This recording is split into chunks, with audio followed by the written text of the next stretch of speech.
coffee. Coffee now!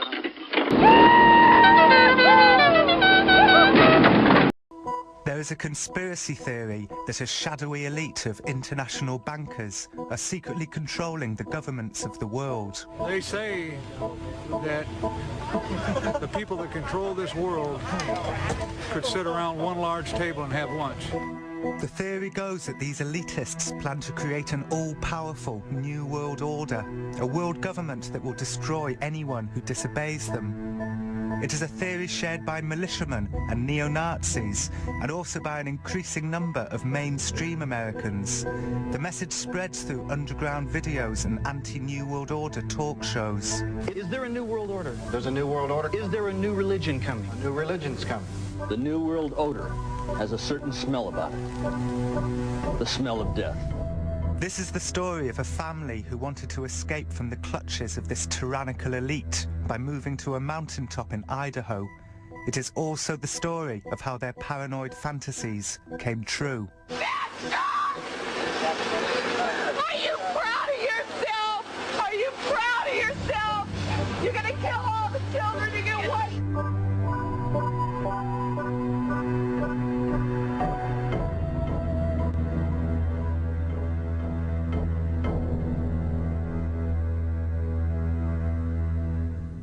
I guess I wouldn't give up what I had in my childhood for anything.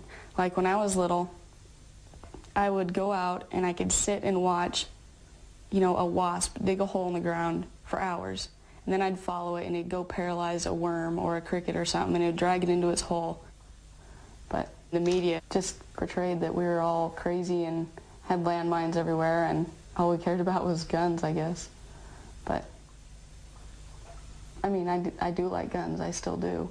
And I did then too, but I mean, it's not weird or crazy.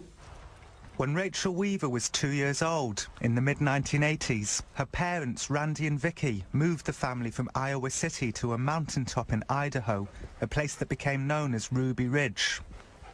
Randy and Vicky were conspiracy theorists. They believed that an evil elite of international bankers and media moguls was secretly controlling their increasingly tyrannical government. The move to the cabin was their way of opting out.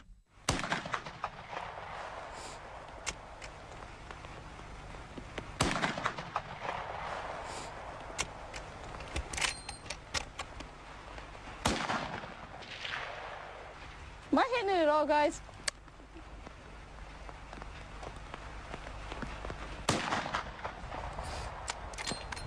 We wanted to kind of get out of the regular system and wanted to find a place where we could teach the kids at home, get them out of the city and out of the public school system.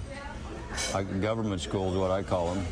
And, you know, kids in the city grow up with basketballs and bicycles, and kids in the mountains or out in the country grow up with dogs and guns. It isn't about hunting or target shooting. It's for protection against a government that can become tyrannical. Describe the feeling of what it's like to shoot a gun. I don't know. See, I really fell in love with this one gun. It's called a 45-70, but it has a really, it's not a hard kick, it's a lug, like lugs you back. I don't know, I think that's what I enjoy most about that gun. The reason why I don't look at it as a big political thing is because even if I had, you know, my rifles, it's not like it's going to do me any good if the government wants to wipe me out. All I have to do is fly over in a helicopter and drop a firebomb, you know. But as far as trying to go up against the government, that's just, unless the whole country did it, I guess. But that'd be a little different. This used to be one of my mom's favorite songs. It's that counting flowers on the wall. That don't bother me at all, that, you know.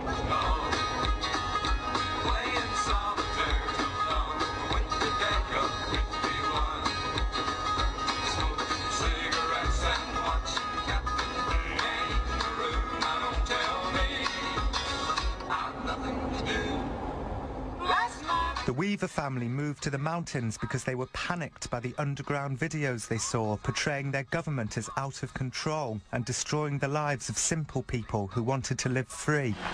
When the guns are gone and your freedom lies shattered at your feet, 'Tis when it will be far too late to say, why didn't I fight instead of sheepishly retreat? Oh. The family called this shadowy elite the New World Order. They thought that if they couldn't be left alone on top of a mountain in Idaho, where could they be left alone? Some of the things they believed up there might seem crazy, but they were a long way off. Is this your land now? Yeah. Yeah, we've been on my land for a little while. This is it. Used to be an outhouse and a woodshed and stuff like right here. Our shed that they confiscated for the evidence used to be about right where that outhouse is. And this is what's left of the house. All the way up to here, I guess, was the living room, and then we had the kitchen, and about right here is where our front door was. Sink was over here on this side. And then above the kitchen was Mom and Dad's bedroom. And then over on that side, above the right-hand part of the living room was Sarah and I's bedroom, and then on the left was Sam's bedroom. There was Rachel, her parents, her older sister Sarah, and their brother Sam.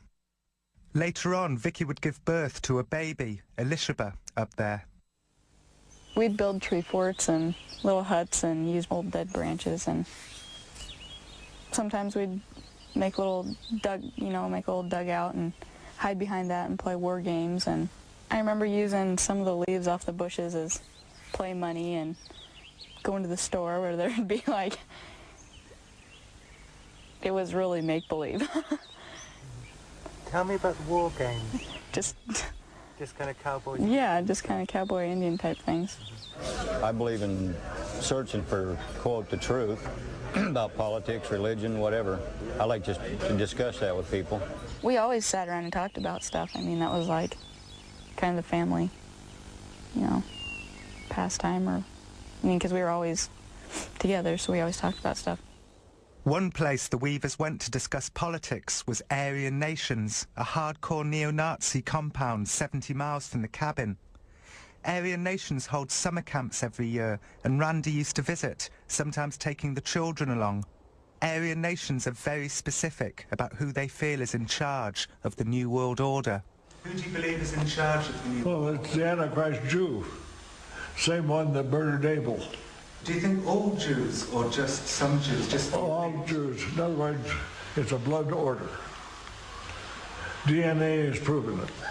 But even though quite a lot of the people in power aren't Jewish? No, not. What you're saying is they are trying to say that they're not Jewish, but all the Rothschilds and the Bilderbergers and all the rest of them are racially Jews. We don't really care what religion they have adopted over the centuries, but as a race, they're Jews. So as soon as a Jew marries into a white person's, family, the offspring are Jewish. They just perform every evil on this planet. They're behind every evil thing that goes on. And they control the banking system, and that's what you're talking about, world economics, and that's by that means to control the world. The Weaver family were never as hardcore in their beliefs as the people at Aryan Nations. Randy and Vicky were not obsessed with hating Jews. They were not white supremacists. But they liked the neo-Nazis as people, shared their hatred for the government, and enjoyed their picnic areas and summer camp activities. What I remember is things like the candy hunts and meeting friends in the playground and sitting around a table, and if we'd meet someone new, we'd hear new stories or something, or old friends would exchange new stories, or... Oh, sorry. The candy hunts. I can't think what you call those. What do you call that when you find... Treasure hunts? Yes, treasure hunts. I didn't feel about him ever maybe being a hardcore, I'm going to run up to the Aryan Nations and Sig Heil, so... Even though they did do that once in a while? Well, apparently. Well, I suppose you could visit. I mean, people have curiosities, but I suppose you could go to investigate and see what they were like and not be like them. It was at Aryan Nations that the Weavers' problems began. The US government had infiltrated the compound, hoping to recruit some of the less hardcore members as undercover informants. They asked Randy to become one. Randy said, no, I don't want to do it. You know, I moved out of the city, up on top of this mountain because you guys are all rotten. I don't want to work with you. I know what you're up to. I don't want to be a part of it. Go away. So then the government, as it is today, decided you can't say no to God, our government, so now we're going to make you serve us. So they sent a infiltrator in that was a snitch for the federal government to become friends with Randy. And you know the story about asking him to saw off 2 shotguns. First he said machine guns. I said, I can't get to no machine guns. He says, well, how about sawed-off shotguns? They're real good. I go, oh, well, no problem. That's easy. He grabs his file and he files it. You know, he saws the barrels off, not knowing he's violating federal law. I totally don't understand why they even came to my dad to ask him to saw off shotguns. It makes no sense to me. It just blows my mind that they didn't even care. But for the government, Randy had the makings of a perfect undercover informant, a slightly crazy person who was friends with far crazier people, a family man with bad finances. How could he turn them down? In fact, Randy made a big show of turning them down. Mr. Weaver, we can get you on 6 or 7 federal firearms violations, but we'd probably forego that if you'd join our team. And I just kind of, I don't think so. And he just come clear across the seat and got right in my face. He says, well, that's the way we do it, right? He says, tomorrow morning, 11 o'clock, you'll be down Spokane Federal Building, and don't tell anybody you're coming, not even your wife. About that time, Vicki come walking out of the cabin by me. I say, hey, Vic, come here. She walked over to the truck and said, remember their names and faces. And they go, we got to go. Peeled out of the gravel, throwing rocks, took off. They knew I wasn't coming down Spokane the next day. Randy was indicted on the shotgun charge, feeling that he'd been coerced into committing a crime by a tyrannical government controlled by the New World Order. He decided not to show up in court. The family buried their heads in the sand. Randy let it be known that he would not be taken off the mountain alive. A family friend called Kevin Harris moved in with them. I knew I was going to lose. They had me set up, white supremacist, gun runner, blah, blah, blah, and those people that they put on juries in North Idaho are the local brainwashed county, city fathers and mothers that will suck up and do it. If the government told them to go down Monday morning and get a walking license and pay $10 a year for it, they'd do it. From then on, I never left that property. Pretty neat view, huh? It was as if Randy and Vicky's conspiracy theories were coming true. They had moved to the mountains to escape a tyrannical government, and a tyrannical government was now coming to get them. The family took to carrying guns at all times, even the children. They became increasingly convinced that the army of the New World Order was watching them from the bushes. In fact, they were being watched from the bushes. I have to remember they were under surveillance after a period of time because Randy had tried to apprehend Randy previously and not been successful. But were I closeted up on the mountain with just my family and already feeling persecuted and I know someone's watching me, my paranoia is going to increase, whether I think it's going to or not. See, most paranoid people think they're being watched and they're not.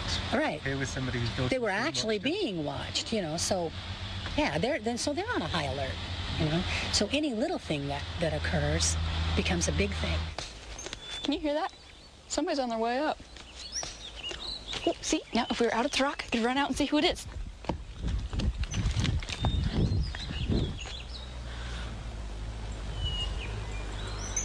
Somebody going up higher. It's too overgrown for me to see, but they're already on their way up. And that's what we do every time we hurt somebody. Jeez, something so simple can bring back the excitement. Then the marshals come because he's avoiding arrest. They're not going to just walk away and say, oh, well, sure, you don't want to be arrested, we'll see you around, you know. And you can't dispute the fact the man had a sawed-off shotgun and he tried to sell it to an undercover agent. You can call it entrapment or whatever you want, but he did it. Due to the remoteness of his location in the mountain, it was decided that we just kind of take a wait-and-see attitude because, again, he had 3 kids up there. And the last thing we wanted to, well, the baby came along later, and maybe in retrospect waited too long. Of course, time went on and a year went on, and the last thing that the Marshal Service wanted to do was to get into a situation where kids could get involved. and then it still fell apart. I don't have a lot of memories about me and Sam because we never really hung out together. One thing is, the day before everything happened, he had gone down to collect the seeds from his radish plants because they were really huge, just really good radishes, and he was going to plant some next year. Well, I followed him down there to talk to him and watch him or whatever, and he's all, you know, leave me alone, quit following me, whatever. And I went behind this blown over tree where the root was really big, and I was sitting there crying. And he came over and apologized to me and said he loved me and everything. And I guess that's what I remember most about him, because he had never said anything like that to me. The marshals were up there doing the same thing they'd been doing off and on for the last 3 months. They had cameras up there. Of course, Randy had found one of the cameras and had destroyed it. And they got too close to the cabin. And the dogs got a scent of them, and the dogs started chasing. The deputies started running down the hill, and then the shots were fired. If I'd had any idea that these federal marshals were doing, they was out there dinking around, I'd have never, I wouldn't have gone out there myself, but I sure as hell wouldn't have let Sam and Kevin go running and chasing that dog after federal marshals. I mean, that'd be stupid. That was stupid. But so I go down this logging road, down to the area they call the Y. I hear clunk, clunk, clunk. I look, and here's this guy jumps out in front of me, total cameled out. I mean, I saw his eyes and I saw his mouth move, and he yelled, "Freeze, Weaver." I said, "You." I was yelling for the boys. "Boys, get home, boys. It's an ambush," right? I heard Sam yell, "I'm coming, Dad." Boom, boom, boom, boom. Then it opened up.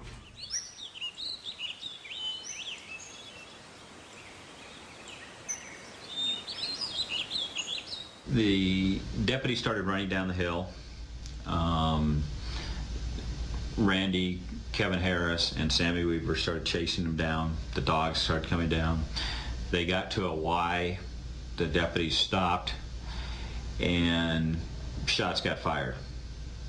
The dog was definitely shot. One of the agents shot Stryker in the back and hit his spine, and little Samuel, who raised the dog from a pup, saw him run around in circles yiping and then fall dead. Sammy opened fire on the agents that had shot his dog and said, "You guys killed my dog," and he opened fire and shot several times. And as it turned out, he didn't hit anybody.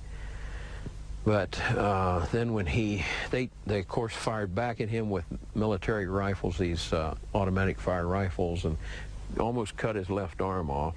Now remember, he was about the size of a 10-year-old boy, you know, small. So they shot his left arm to where it was just hanging by the flesh, and little Samuel turned around and ran up the mountain and screamed to his dad, "I'm coming home, Dad." And at that time, my fellow officers took a MP5 machine gun and just sprayed him right up the back as he's running away and murdered him right there. One of the U.S. Marshals, Bill Deegan, was also killed in the gunfight that followed Sammy's death. We were all standing up on that rock that overlooks our driveway, and it was just,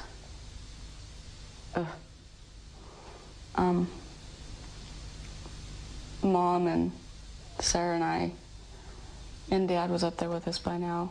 We just let out a cry and just broke down. And I remember Dad fired Mom's .223 into the air, full clip. So, I mean, what happened after that? Mom, I think it was right after that, Mom said, "We gotta go get him." And so Mom and Dad went down. Kevin went with them.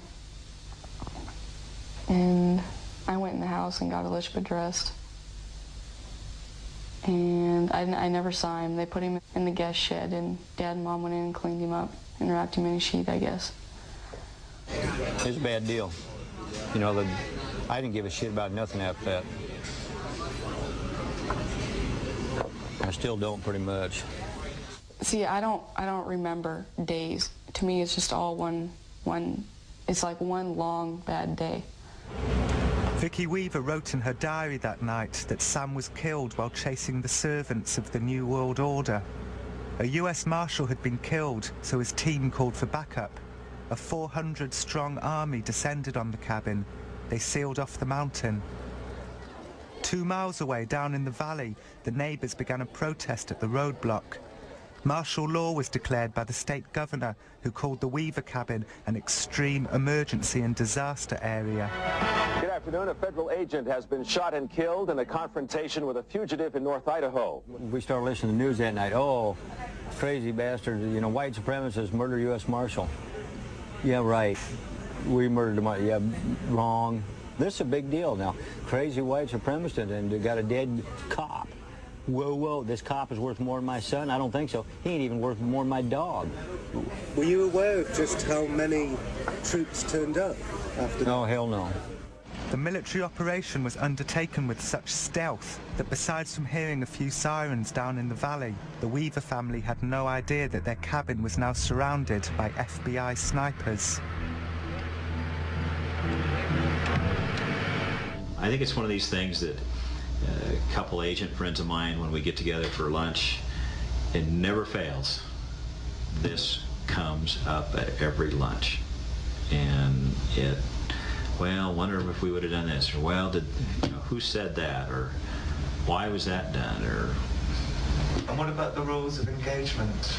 You know, can we look back today and say those rules shouldn't have been that way? Sure, we can do that today. And what were the rules? The rules of engagement, there was 4 rules in there, but the main rule was that any adult armed male, it could be I can't remember the exact words, to tell you the truth. Could and should be shot? You know, I'd have to read it again.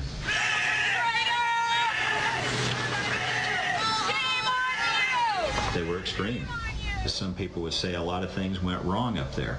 Well, you know, I won't disagree with that. Everything that probably could have went wrong did go wrong. The next day, the other 2 dogs that we had tied up out in the yard started kind of whimpering and barking a little bit. And I thought, yep, here they come. Somebody's out there wants to talk to us. I took Sam's Mini 14, and I walked out, and bang, I got shot through the shoulder. It was like a bloody mist went out across the front of my face. I smelled that, and it went. I cussed in my mind, you know, like this. You know, this really hurts. And then I got my bearings, and I went through my mind. They're going to murder me now. They're going to kill me now. We're up on the hill, just about straight across from where the house was, where Horiuchi was apparently placed strategically. That was the sniper? Mm-hmm. You can see very clearly, well, at least I know where the house was, but I can see everything real clearly from here.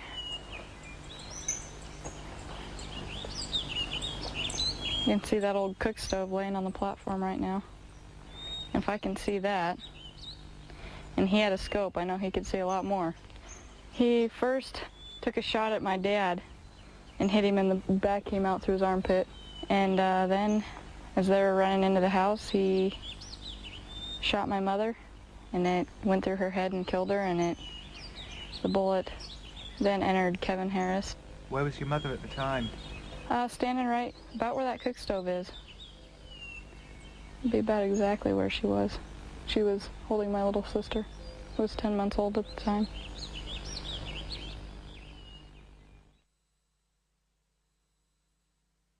So Vicky goes to the door while she's nursing little Elishaba, pushes the door open frantically because she hears the gunfire, and here comes the whole family running in the door. The bullet had come through the window in the door, would have went through Vicky's face here and come out this, or let's see, she was facing that way, would have come in here, out here, right over the baby's head, and into Kevin. Kevin's coming in, it went in his left arm, and the main part of the bullet broke two ribs and stopped about this far from his heart. So that was an excellent shot, but a very sad day for America when one of my fellow officers and soldiers has to shoot a mother holding her little baby. I turn around, there's Vicky. She's kind of down on her knees and her head. I think it was Dad picked Alishba up out from underneath Mom and handed her to me. And she had blood and stuff all over her head, and we were afraid that she had gotten hit too, but she was okay. It was just Mom's blood. And that's when we went around and drew the curtains on all the windows. And shut the door, obviously, and we didn't come out after that. The family locked themselves in the cabin for over a week. Nobody but the Weavers and the FBI knew that Vicky had been killed. How many of you against one is there, huh? We want a head count. We want to know how many are still alive up there. I remember hearing people underneath the house rustling through our stuff. I remember the floodlights coming through the cracks of the curtains. And hearing their stupid, whatever they are, half tracks or whatever, rolling over stuff in the yard. They crunched our generator. They ran over our outhouse.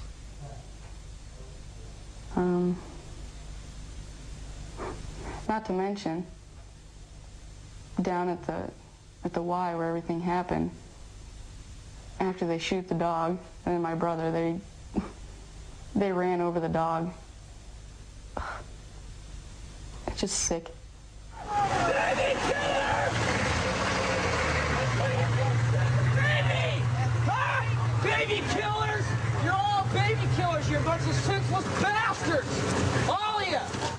2 miles down in the valley, the protest at the roadblock had swelled to thousands. People travelled from across America to support the Weavers. Nobody can murder a 14-year-old boy. Any adult in his right mind would never, ever agitate a 14-year-old boy into a mortal gunfight and justify it as right. There's just no way it can ever be justified as right in my book. I'm a father, and I'm an American, and I'm sickened to my soul. Jack McLam and Bo Greitz were in the crowd. Jack and Bo are both ex-military officers who've jumped ship and become heroes to the anti-government activists. It was surreal. It was incredible. What we had was, I'd never seen so many FBI, DEA agents, U.S. Marshals, local police, state police in one place in my life. We had armored personnel carriers, and then they were all dressed in military uniforms with Kevlar. This is America. What is going on here?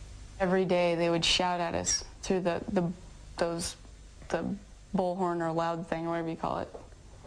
And they'd say, Vicky, Vicky, tell Randy to pick up the phone. And Dad would scream out, you son of a bitches, you shot her or whatever. You know she's dead. And they'd never answer us.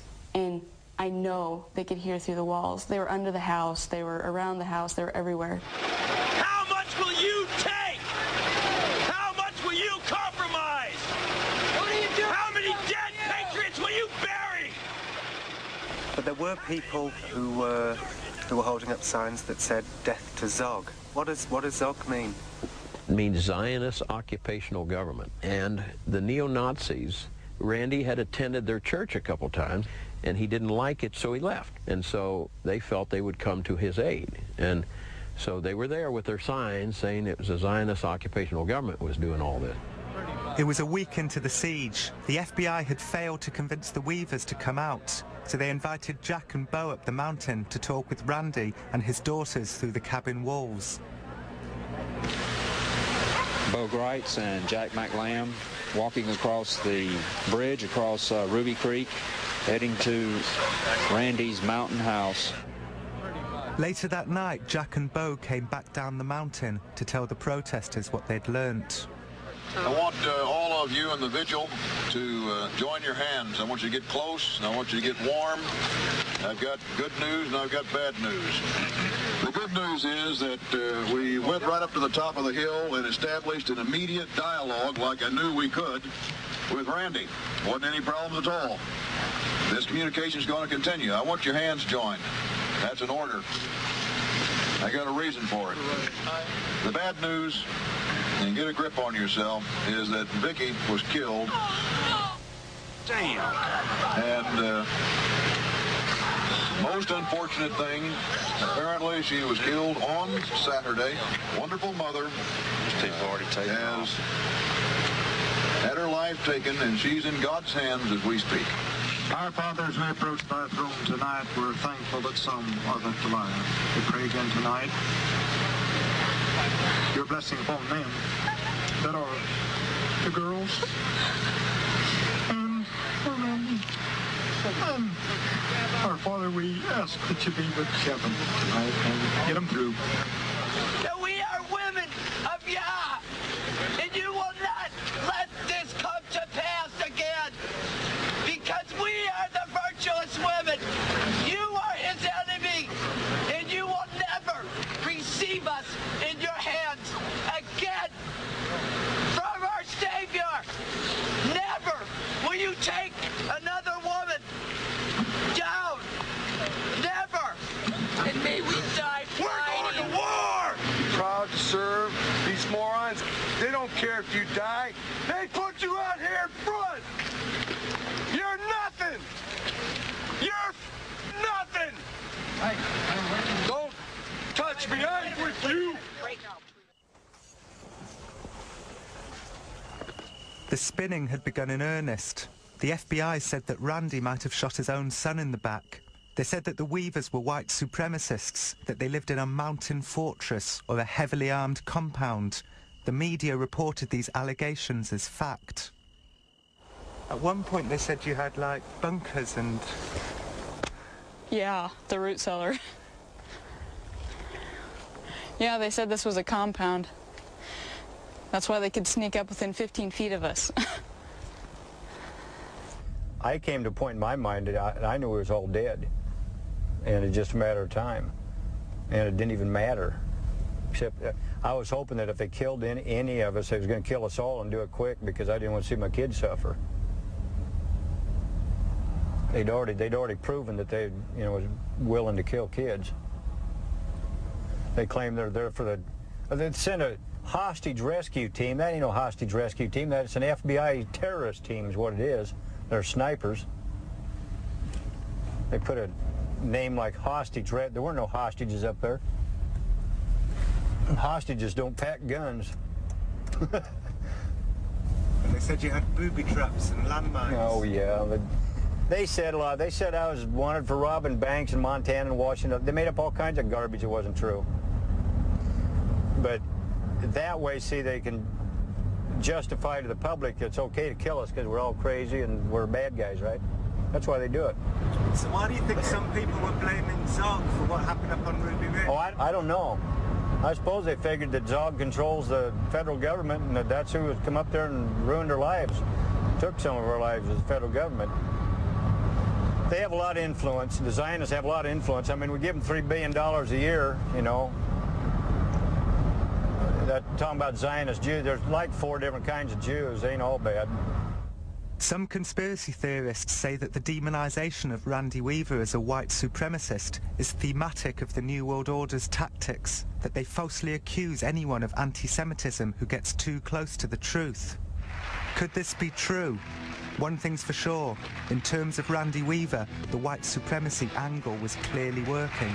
Okay, let's talk about another civil rights issue, this Randy Weaver. He was in the Aryan Nation. My neighborhood, if a guy put swastikas on his kids, I would be a little suspicious. Yeah. I would say, come on over, we'll have some fruit. The government is saying the order to the men in the field is shoot to kill. And they shot to kill. They killed the dog. They killed the dog. Killed the dog, then they killed the son, and they shot him in the back. The next one They shot the dog in the back. Can you believe that, Gary? That is... Oh, man, that's a canine American. He's got his rights. That was the worst thing that happened. Listen, I think if you're going to err, I would like people to err to protect me and my family, not err. It wasn't causing any danger. This was a decorated You know what? If you're veteran who bringing had up your no kids in the criminal Aryan Nation, you are causing danger because you're spawning hate in America. So now you're going to have... They called me white supremacist. That's big news. That kind of stuff sells newspapers, I believe. Who wants to report on the ice cream social at the Methodist Church? That won't sell a damn thing. This is going to sell because this is exciting stuff. People go to car races to see wrecks. They don't go to watch people run in circles. They love blood and guts. People are cruel. On the whole, I don't trust people. I think it's been enough years now I can joke about it, you know, and keep going. I couldn't for a while. I can watch a Western now. Again, you know, it's, you know, they have the PTSD, post-traumatic stress disorder, they call it. I know we've all had it, each of us to a different degree. Even Elishaba talked about that until she was 2.5 years old. Blood, Mama, and she started crying. Mama, fall down, Mama needs help. I mean, she just make everybody in the room cry, you know. I haven't been watching the signs. Is anybody else? We might be going to Florida. The siege at Ruby Ridge lasted for 10 days. Every morning, Bo and Jack would return up the mountain to talk to the family through the cabin walls. We're trying to calm them down, get them to stop crying, and to focus on something else other than their mother laying up underneath the kitchen table in a pool of blood. And so basically we spent the morning talking to them about the need to come out and take it to court. We knew then they had one fantastic case in court against this government. Oh my goodness. There's something in law enforcement called jury appeal. And when you machine gun a little boy running away from you and shoot a mother holding a baby in the head, you got jury appeal. It was 11 days into the siege that Bo and Jack finally convinced the family to take their case to court. Well, the door opens and they come out. Ah, I tell you, boy, I just about get tears in my eyes now thinking about it. It was wonderful to see these little girls take off their weapons, and little tiny little girls, you know, wearing weapons against their own government. I mean, where should that be proper? And it was the saddest days of my life was spent on the top of that mountain when I realized that my fellow police officers and soldiers are capable of that, you see, that I served with. I never would have believed that, never would have believed it, you know. And so it was a great awakening for Bo and me and many of the officers up there, because when we walked down through that crowd, big guys with their military rifles and the tears coming down, streaking the face paint, you know, they were all crying, you know, that the family had come out. So it was a great experience. And that's why there's so many people today in America and people in uniform that are speaking out against this damnable world system that's being set up, that will do that to people at will. That's me and President George Bush. Some of the fringe benefits that you get being in these positions. I've had the opportunity to meet many stars, and that's me and Dolly Parton. There's me and President Ronald Reagan.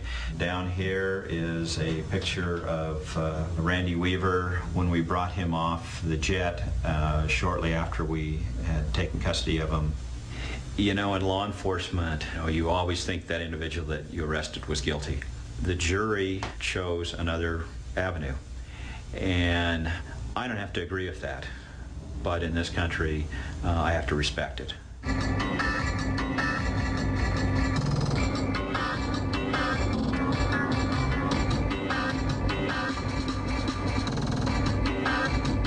In the end, Randy was charged with murder, conspiracy and assault, but the trial was a disaster for the government. The judge said that the government had shown a callous disregard for the Weavers' rights. The government paid Rachel and her sisters $1 million each in compensation. Nowadays, Randy earns a living by making personal appearances at gun shows with his new wife, Linda. Okay, this is the real Randy Weaver. What's happening, buddy?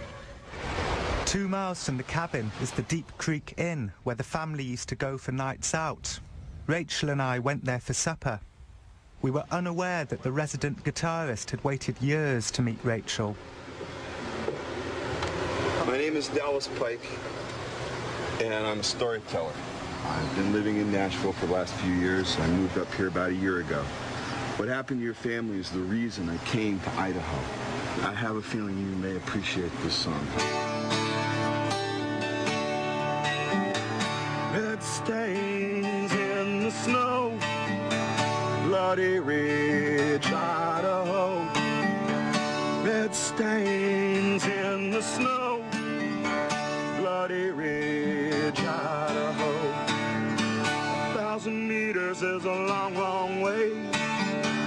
Never miss their bullets, never stray. Where's the justice and how do you appeal? There's no talking over, there are no deals. When some buffalo hunter snaps a cap. How are you doing, sir? Good, how are you? What's your name? Bruce. Bruce, glad to meet you. This is my wife, Linda. Bruce. Yes, sir. What's your name? E-S-S-E-N. Okay, Thank you, Herman. Bye, glad to meet you. No, it's my pleasure, believe me. Red stains in the snow, Vicky Weaver in Waco. But America died in a coup d'etat. It's back in Dallas that our freedom fell when some buffalo hunters and the FBI pulled it all for our eyes.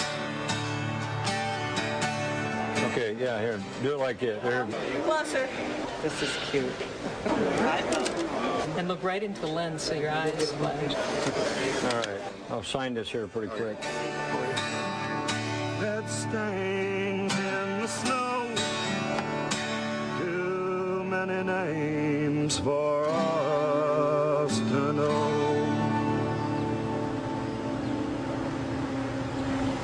What happened up there happened to a lot of people. It wasn't just you. And I can't tell you what an honor it is for me to meet you and to be able to play my song for you. I have touched a lot of people with this song, and I am truly sorry about what happened to your family.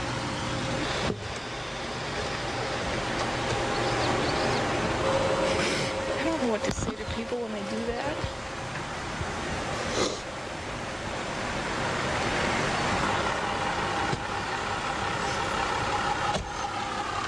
This is the very last copy I have of this, and I'd like you to have it. I know that this is a very painful thing for you, and if there was anything I could do, I would. I'm sorry I can't do more, man. I really am. I don't know, I meet people like that every now and then, and it's, you know, mind if it kind of dissipated a little. I'm okay until I start hearing things like when he says Bloody Ridge, Idaho. It just reminds me of like seeing blood on the floor, and it makes me start thinking about it, and Vicky Weaver was butchered like a buffalo, standing in the doorway of her own home, holding her baby and crying out to God to protect the rest of her family from the mad dogs that had already shot her son in the back from an ambush.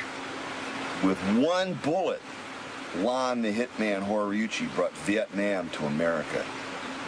As Vicky Weaver started talking about the One World Order, and they just gunned her down because they could. So where are we going, Randy? Where are we going? Waco, I think.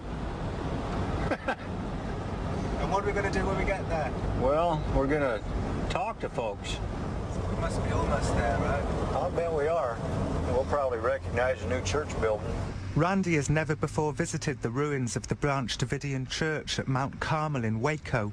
But for hundreds of thousands of Americans, maybe even millions of Americans, the Weaver Siege and the burning of David Koresh's church are forever linked. Proof of a government gone crazy, a new world order coming to kill anyone who does not bow down to them. All the memorial trees. See the little placards, little headstones? Little one Jones, age 1.5. Unbelievable.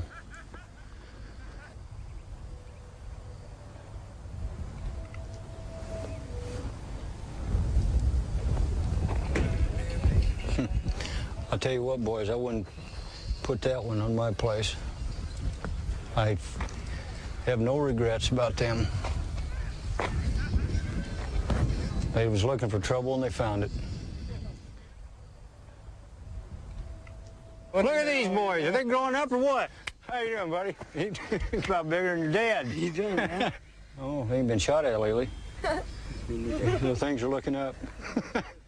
For 6 months, local volunteers have been spending their weekends rebuilding the church. It is nearly finished. Some conspiracy theorists say that the timing of the siege at Waco was no coincidence. They say it was a deliberate PR stunt designed to deflect the bad publicity they were getting for the shootings of Vicky and Sammy Weaver. She was standing right here, right in the window, holding it open, holding the baby, saying, "Get in the house, get in the house." And she was shot here? Yes. Perhaps it was no coincidence. It was 6 days into Randy Weaver's trial that the BATF announced that they were taking military action against a violent, child-abusing, gun-hoarding religious cult holed up in a compound in Texas. But if it was a PR stunt, it backfired. 53 adults, including David Koresh, and 23 children were burnt to death here. They're the same people, the FBI, they're pretty bloodthirsty. Lon Horiuchi, the shooter, FBI sniper, was right over there in that house. What, was Lon Horiuchi here? Yes, Lon Horiuchi was here. Yeah, I mean, these stories are all interconnected. Yeah, those are sniper houses right over there. You didn't know Horiuchi was here, huh? Nope. Interesting. The FBI say they didn't know Vicky Weaver was behind the door when they fired into the cabin. They say her death was an accident and not the actions of a bloodthirsty government controlled by a shadowy elite called the New World Order. You are a federal officer, so Randy and Vicky Weaver would certainly have thought of you as being an agent of the New World Order, an agent of Zog. I mean, what does that... Well, I haven't lost any sleep over it, I'll tell you that. I mean, the United States is a great place to live. The freedoms that we have here and, you know, owning firearms and all of that, there's some certain set of rules, and people can do all that. But then you have some other people that think they can go not just one step, but 2 steps, 3 steps, 4 steps over and pound the drums, and then you get a lot of followers. Ooh, what a mess. What can you say? Like old material that Mom used to save, and some shoes, Lishba's baby chair, broken pottery. My mom used to save all kinds of material and stuff for making blankets and clothes. And Rachel visits the remains of her cabin about twice a year. When she comes, she sometimes finds evidence of other visitors, pilgrims, who've been rummaging around their old belongings like archaeologists. Somebody's been up here on horses. One of the pilgrims was Timothy McVeigh, who visited Randy Weaver's cabin alone some months before blowing up the Alfred P. Murrah building in Oklahoma City and killing 168 people. Timothy McVeigh considered the Murrah building to be local New World Order headquarters. The Weavers moved to the mountains because of their fantasies about a shadowy elite coming to get them, and in a sense their conspiracy theories came true. The American militia movement was formed that week at the roadblock at Ruby Creek, convinced that a shadowy elite plans to do to the world what they did to the Weavers. This is the conspiracy theory I will examine throughout this series. Are you filming the crap? It's a mess. I'd love to tear this down and burn it. You guys ready to head back? Or? Oh, I don't want to be late for dinner. Yep.